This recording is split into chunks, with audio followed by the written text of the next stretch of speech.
1936ஆம் ஆண்டு எம்.கே. ராதா நாயகனாக நடித்து வெளியானது சதிலீலாவதி என்ற திரைப்படம். அந்த திரைப்படத்தின் மூலம்தான் எம்.ஜி.ஆர். திரைத்துறையில் நடிகராக அறிமுகமானார். சதிலீலாவதி திரைப்படம் வெற்றியடைந்திருந்தாலும் அடுத்தடுத்து எம்.ஜி.ஆருக்கு அதே போன்ற கேரக்டர்கள் தான் கிடைத்துள்ளது. அதனால் நடிக்கலாமா வேண்டாமா என்ற எண்ணத்திலேயே பல பட வாய்ப்புகளை தவறவிட்டுள்ளார் எம்.ஜி.ஆர். அதே சமயம் வித்தியாசமான கேரக்டர்களில் சில படங்களில் துணை நடிகராகவும் நடித்துள்ளார். எம்.கே. தியாகராஜ பாகவதர் நடிப்பில் வெளியான அசோக் குமார் திரைப்படத்தில் அவரது கண்களை எடுக்கும் பணியாளாக எம்.ஜி.ஆர். நடித்திருந்தார்.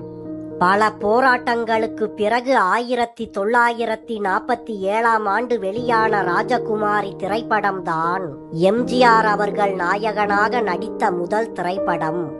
இந்த படத்திற்கு முன்பே ஒரு படத்தில் நாயகனாக நடித்து வந்த எம்.ஜி.ஆரை நீக்கிவிட்டு அந்த படத்தில் பி.யு. சின்னப்பாவை நாயகனாக வைத்து அந்த படத்தை எடுத்திருந்தனர்.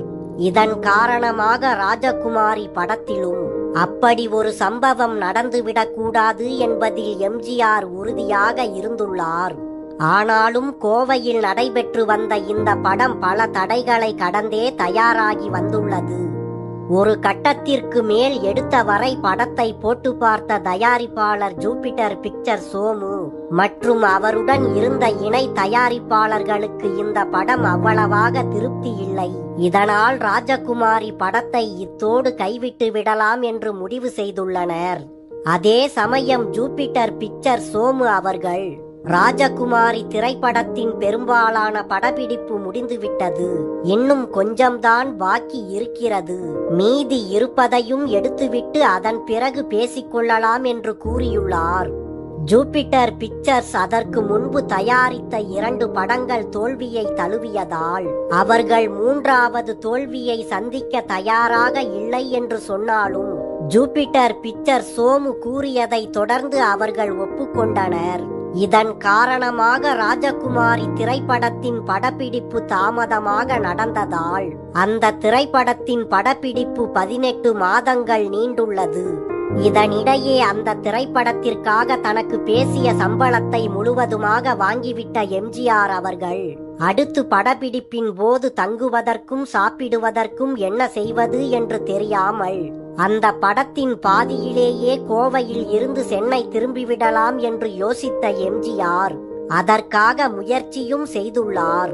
அப்போது எம்.ஜி.ஆரை சந்தித்த அந்த படத்தின் நடன இயக்குனர் குமார் என்பவர், உங்களை நாயகனாக வைத்து படம் எடுக்க யாரும் தயாராக இல்லை, ஆனால் ஜூபிட்டர் பிக்சர் சோமு உங்களை நாயகனாக மாற்ற வேண்டும் என்று நினைக்கிறார். அதனால் அவர் விருப்பத்தின்படி இந்த படத்தில் நடித்து முடிக்காமல் நீங்கள் இந்த ஸ்டுடியோவில் இருந்து வெளியில் செல்லக்கூடாது என்று எம்.ஜி.ஆரிடம் கூறிய அவர் 1800 ரூபாயை எம்.ஜி.ஆரிடம் கொடுத்துள்ளார். மேலும் அவர் எம்.ஜி.ஆரிடம், இந்த பணத்தை உங்களால் முடியும் போது எனக்கு நீங்கள் திருப்பிக் கொடுங்கள், இதை வைத்துக்கொண்டு நீங்கள் படப்பிடிப்பில் கலந்து கொள்ளுங்கள் என்று கூறியுள்ளார். தயாரிப்பாளர்கள் படம் சரியில்லை, கைவிட்டு விடலாம் என்று நினைத்த ராஜகுமாரி திரைப்படம் வெளியாகி மிகப்பெரிய வெற்றியை பெற்றதோடு மட்டுமல்லாமல் எம்.ஜி.ஆர். அவர்களுக்கு முன்னணி நாயகன் என்ற அந்தஸ்தையும் கொடுத்தது.